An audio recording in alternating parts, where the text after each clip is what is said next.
자, 세 번째 썰 한번 가보도록 하겠습니다. 댓글 컨텐츠고 영상 제목 월급쟁이 끝판왕인 전문직도 부자는 못 됩니다. 대형 병원, 대형 로펌, 회계법인 다니는 전문직 월급쟁이도 진짜 잘 나가야 연봉 2, 3억입니다. 라는 영상에 달린 댓글입니다. 전문직도 부자는 못 된다. 이게 사람마다 다른 것 같아요. 그러니까 똑같은 전문직이라도 이제 흑수저 출신 전문직하고 이제 은수저 출신 전문직인데 보통 전문직은 흑수저가 생각보다 별로 없습니다. 당연하죠. 여러분 생각해봐. 보통 이 전문직이 아무나 다 할 수 있습니까? 절대 아무나 다 할 수 없어요. 보통은 이제 좋은 대학교 나왔고 머리가 똑똑한 분들은 한해서 이 전문직 시험을 봐가지고 합격을 해야만 할 수 있는 게 전문직입니다. 그렇죠, 여러분? 예. 그래서 일반 뭐 지방에 별로 대단할 거 없는 동네에서 뭐 부모님한테 이런 지원도 못 받고 자란 분들은 사실 웬만하면 전문직까지 가는 분들이 그렇게 많지 않습니다. 그러니까 전문직만 되어도 대부분 은수저 이상입니다. 금수저도 있고요. 여러분도 알다시피 전문직 되려면 일단 좋은 대학교 나와야 돼. 물론 지방대 나와도 전문직 되는 사람 있지만 확실히 지방대 출신 전문직하고 스카이 출신 전문직은 정말 달라요. 다릅니다. 예를 들어서 뭐 변시에 합격을 했다 칩시다. 지방대도 로스쿨이 있고 서울대도 로스쿨이 있습니다. 똑같을 것 같아요, 여러분. 서울대 법학전문대학원 나와서 변시에 붙는 거하고 뭐 지방대 법학전문대학원 나와서 변시 붙는 게 똑같을 것 같습니까? 저는 완전 다르다고 생각합니다. 생각해봐. 어느 쪽이 붙기 힘들겠어? 어느 대학원이 더 들어가기 힘들까? 당연히 서울대 로스쿨이 들어가기 더 힘들겠죠. 거기 들어간 사람은 돈이 많은 사람입니까? 적은 사람입니까? 돈이 더 많은 사람이겠지. 그 명대 나오신 분도 아시겠지만 명대 가보면 놀라운 게 뭐냐 하면 형편이 안 좋은 친구들이 생각보다 별로 없다는 거야. 형편이 안 좋은 친구도 있긴 하지만 대부분 보면 특목고나 아니면 이제 외고, 예.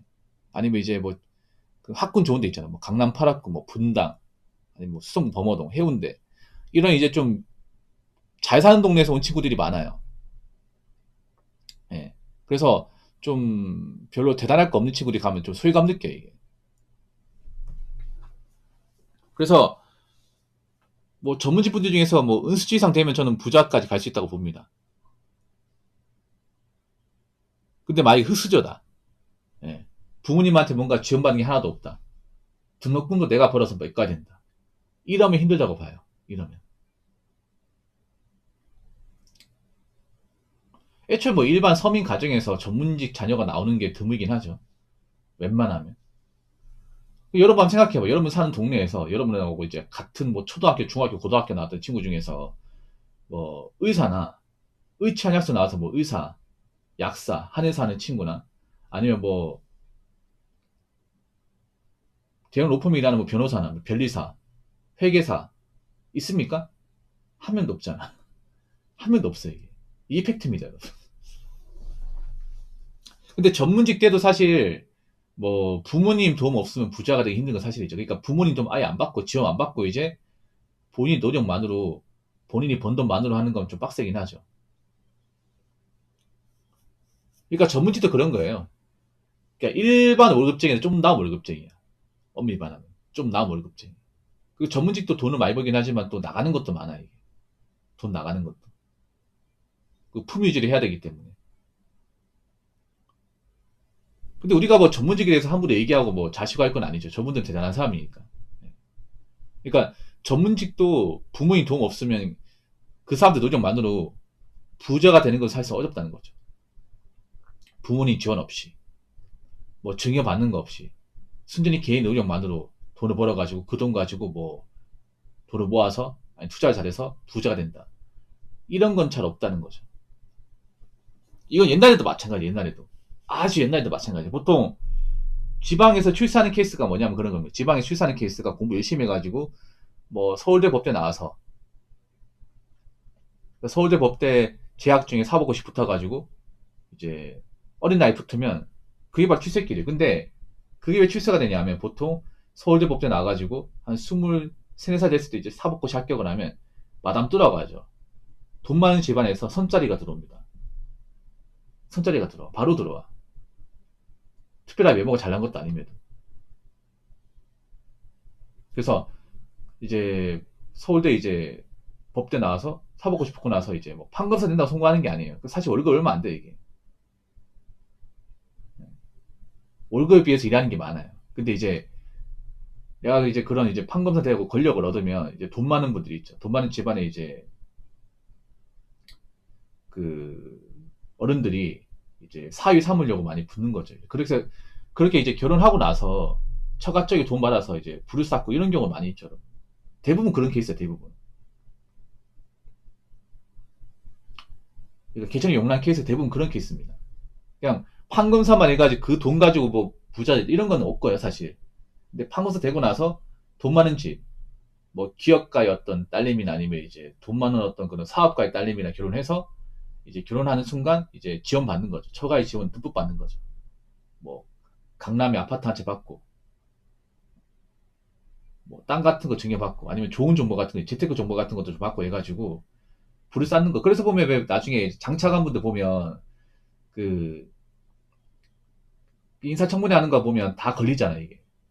나는 그거 안 걸리는 게 이상하다 그래.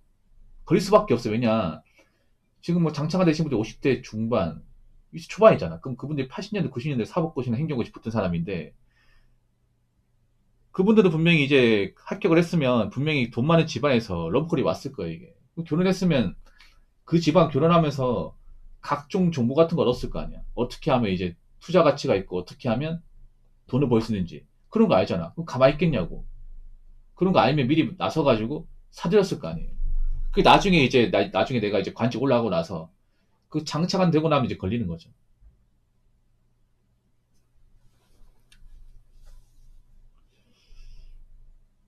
아무튼 그렇습니다. 네. 지금 뭐 돈을 많이 번다고 그냥 개인 의력만으로 뭐 가진 거 없이 부자가 되는 건 어렵습니다. 그럼 월급쟁이 더 어렵겠죠. 월급쟁이 더 택도 없겠죠, 여러분. 전문직이 힘들면.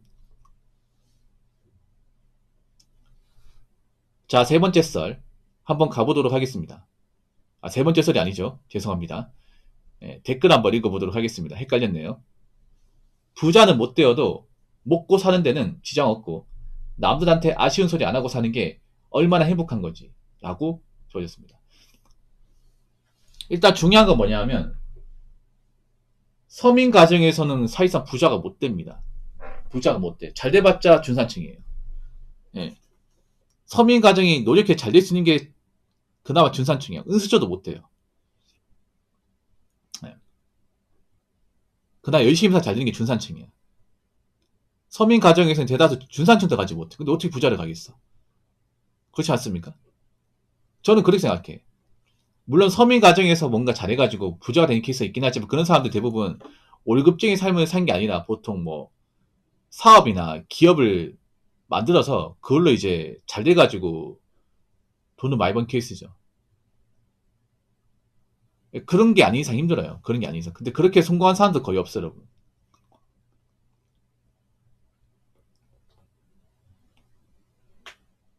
서민은요, 그런 겁니다. 서민의 목표는 뭐냐 하면 그냥 동수죠. 금전적으로 리스크가 없는 동수저 또는 좀 돈을 더 많이 벌면 중산층. 예, 이걸 목표로 잡으셔야 돼요. 근데 절대 다수는 한 번 서민이 영원한 서민이에요. 한 번 돈 없는 사람은 계속 돈이 없어요.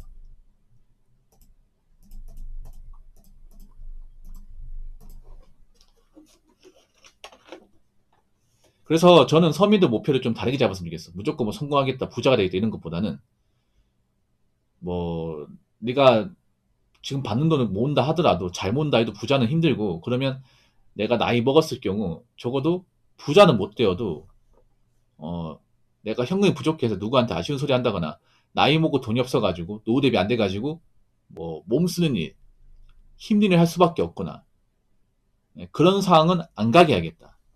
그걸 목표로 잡아야 돼요.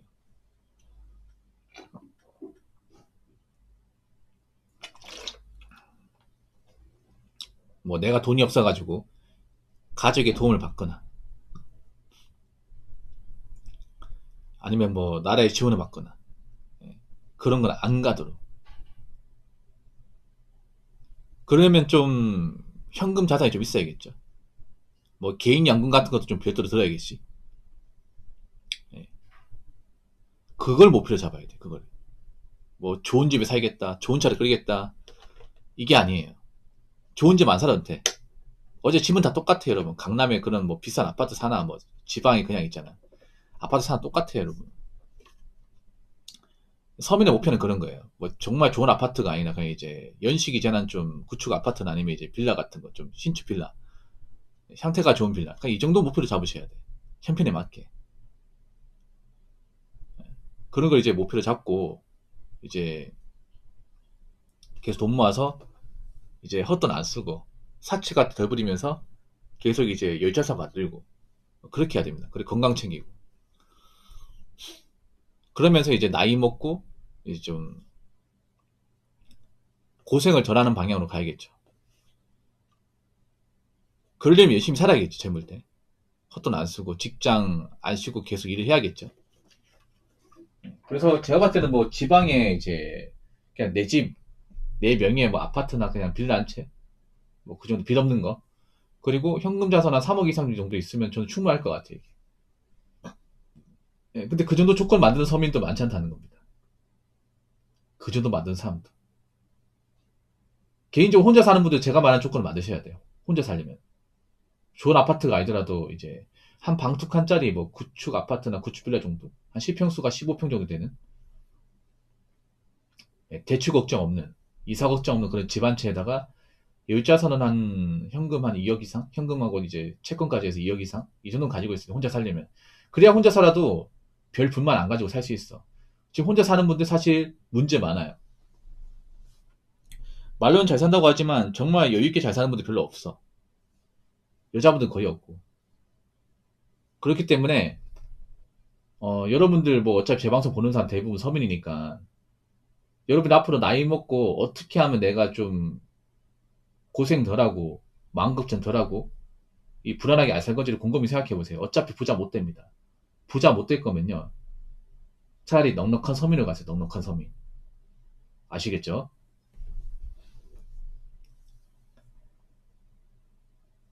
자, 이상으로 세 번째 썰 마치도록 하겠습니다.